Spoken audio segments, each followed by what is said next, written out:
Good morning, class.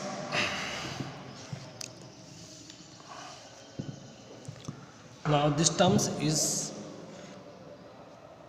for class 10th.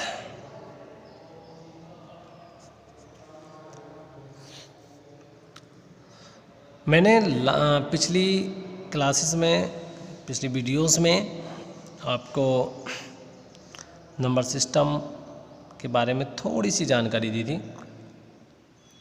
अब थोड़ा सा अब 10th क्लास का हम आगे कोर्सेज को आगे बढ़ाते हुए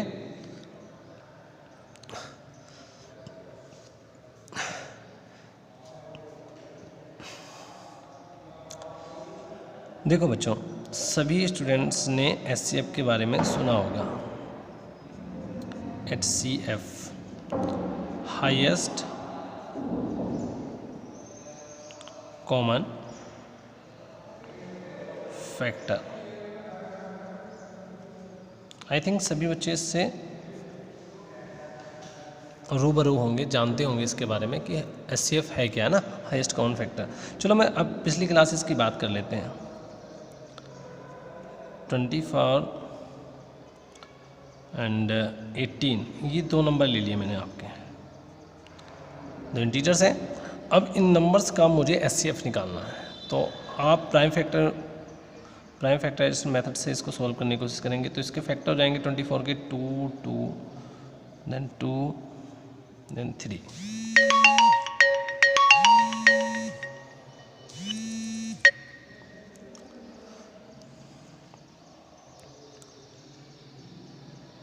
टू मल्टीप्लाई 3 मल्टीप्लाई 3। अब इनका एचसीएफ निकालेंगे हम। एचसीएफ जो हाईएस्ट कॉमन, यहाँ पे आप क्या देख रहे हैं, यहाँ पे 2 आ रखा है दोनों के लिए, तो 2 आ गया। यहाँ पे 3 दोनों के लिए, तो यहाँ पे एक 3 लिख लिया। अब यहाँ पे 2 है, बट यहाँ दूसरा 2 नहीं है। यहाँ पे भी 2 है, बट यहाँ पे नहीं है। यहाँ 3 था, तो ऊपर कोई 3 नहीं बचा, इन दोनों का तो पेयर बन गया। तो यहाँ पे जो एचसीएफ आया वो कितना आ गया, 6। तो ये जो मेथड था, ये था हमारा प्राइम फैक्टराइजेशन मेथड का। प्राइम फैक्टराइजेशन मेथड था एचसीएफ निकालने का।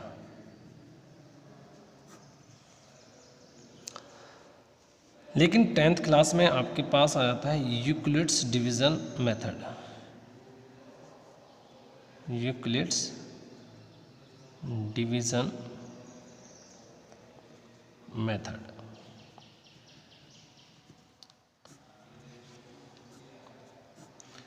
एक मैथमेटिशियन का नाम है यूक्लिड्स। इन्होंने डिवाइड वाले मेथड को यूज करते हुए क्या है आपका एचसीएफ निकालने का तरीका बताया हुआ है। डिवाइड तो सभी बच्चों ने पढ़े रखी होगी, तो डिवाइड का फॉर्मूला मैं अगेन एक बार लिख देता हूँ। क्या होता है कि dividend is equal divisor multiply quotient plus reminder.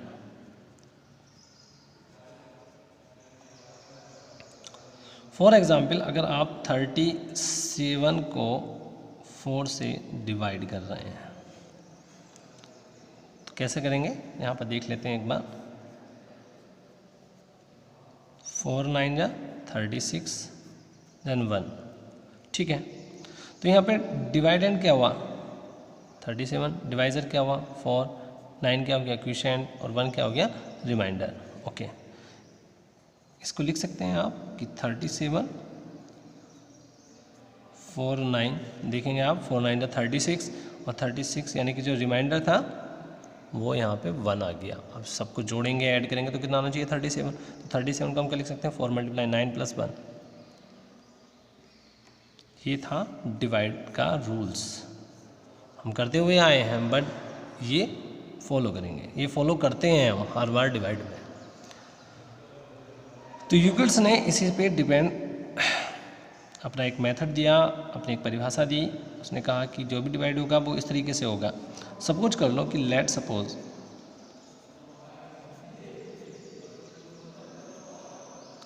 A is dividend,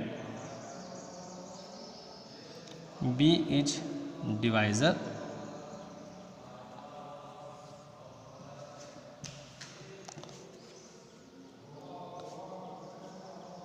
Q as a quotient and R is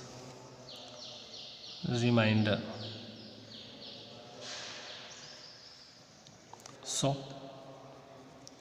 A equal B multiply Q plus R, where R is greater than और equal किसके, 0 के, and less than B. Always ये नियम follow होता है, always किसी भी reminder के लिए। आप देखो जैसे यहाँ पे 4 था, 4 से हम इसको डिवाइड कर रहे थे 37 को, तो हमारा रिमाइंडर कितना आ रहा था 1, तो 1 हमेशा ही 4 से डिवाइड यानी कि लेस है। 0 कब आ सकता है, जैसे 36 है, 36 को अगर आप 4 से डिवाइड करते हो 4 9 36, तो कम्प्लीटली जब डिवाइड हो जाता है तो रिमाइंडर 0 हो जाता है। B से बड़ा कभी नहीं आ सकता, रिमाइंडर कभी B से बड़ा नहीं आएगा। तो ये मेथड था हमारा इक्वल्स डिवीज़न का। ये जो इक्वेशन दे रखी है मैंने यहाँ पे, ये इक्वल्स डिवीज़न लेमा की थी। अब इसके एप्लीकेशंस की बात करते हैं कि कहाँ पे ड्रॉ करेंगे। एप्लीकेशन ऑफ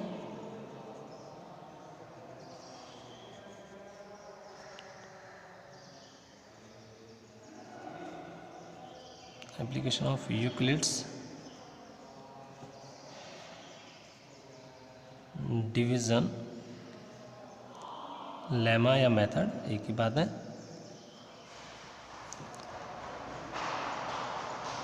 तो एक तो आपका एचसीएफ फाइंड आउट करने के लिए करता है, जब एचसीएफ फाइंड आउट करना हो किसी बड़ी डिजिट का, फॉर एग्जांपल मैं आपको एक एग्जांपल बता देता हूँ।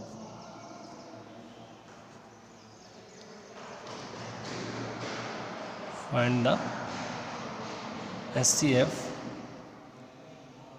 ऑफ 4052 एंड 12,576, ये दो नंबर है हमारे पास, इसका एचसीएफ निकालना है। अब इसका फैक्टर करेंगे तो काफ़ी लेंदी हो जाएगा, है ना।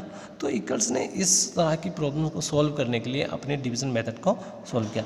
हालांकि डिवाइड तो इसमें भी करना पड़ेगा, तो क्या करेंगे हम, इसमें आप छोटे नंबर से बड़े नंबर को क्या करेंगे, डिवाइड करेंगे,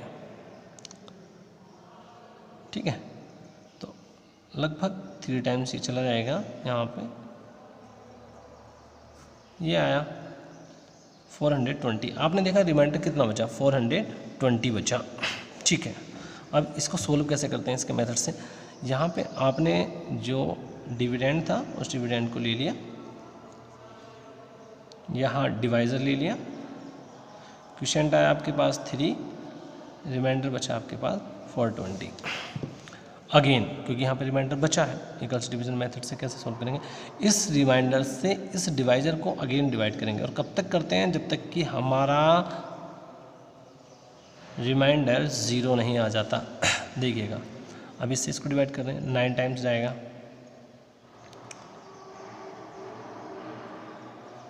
ये आ गया यहाँ पे 2 7 एंड 2 अच्छा है यहाँ पे। तो क्या हुआ, यहाँ पे आपने 420 से इसको डिवाइड किया है, यानी कि यहाँ पे जो डिवाइजर था वो अब क्या हो गया, यहाँ पे डिविडेंड बन गया है 9 प्लस 272। अगेन बिकॉज यहाँ पे रिमाइंडर बचा है, इस रिमाइंडर से जो रिमाइंडर आया हमारा, इस रिमाइंडर से हमने क्या करना है, इस डिवाइजर को डिवाइड करना है। 272 148 आ गया। अब क्या करना है, यहाँ पे 420 एज आ डिवाइज़र, यहाँ का जो डिवाइज़र है वो डिविडेंड का काम करेगा, और यहाँ पे जो रिमाइंडर है वो डिवाइज़र का काम कर रहा है 148। अगेन अब इस 148 से आपको क्या करना है, 272 को डिवाइड करना है। 1 टाइम्स 148 एंड यहाँ पे बचेगा आपका लगभग 124। अगेन यहाँ पे 272 एज अ डिविडेंड है, 148 आपके पास डिवाइज़र है, 1 क्वोशिएंट आ गया, 124 आपके पास रिमाइंडर बचा। अगेन 124 से 148 को डिवाइड करना है। 148 is equal 124 multiply 1 plus 24। Again इस 24 से 124 को डिवाइड करना है। यहाँ पे देखेंगे सब बच्चे, ये 5 टाइम्स गया, देन 120, देन यहाँ पे 4, 124 24 मल्टीप्लाई 5 प्लस 4।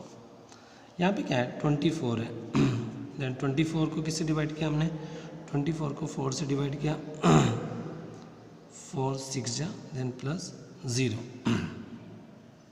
हम क्या देख रहे हैं यहाँ पे 4 लास्ट में आ रहा है, 4 लास्ट का डिवाइज़र है, लास्ट वाला जो डिवाइज़र, जब यहाँ पे रिमाइंडर 0 हो जा रहा है तो वही क्या होगा HCF कह सकते हैं। सो द HCF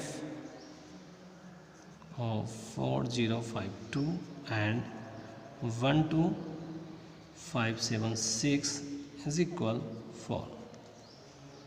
ये HCF निकालने का इक्वल्स डिवीज़न मेथड था, इसी का प्रयोग करते हुए हमने इसका, आई थिंक ये सबको समझ में आ गया होगा।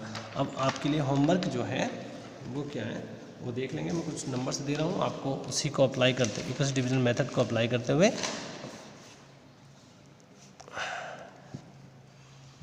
एक्सरसाइज 1 है आपकी, और इसको हम आगे कंटिन्यू रख रहे हैं। अब क्वेश्चन नंबर 1 है और ये आपका होमवर्क भी है।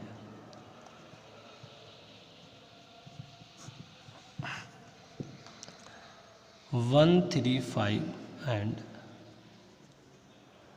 2 2 5,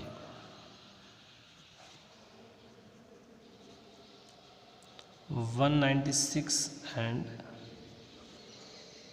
38220,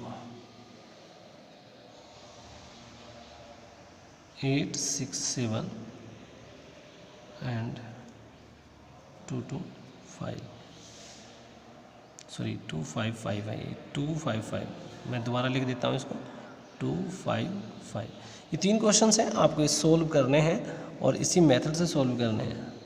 equals division HCF find out करना है, इसका भी HCF of above question with the help of Euclid's division lemma. Thank you class. Have a nice day.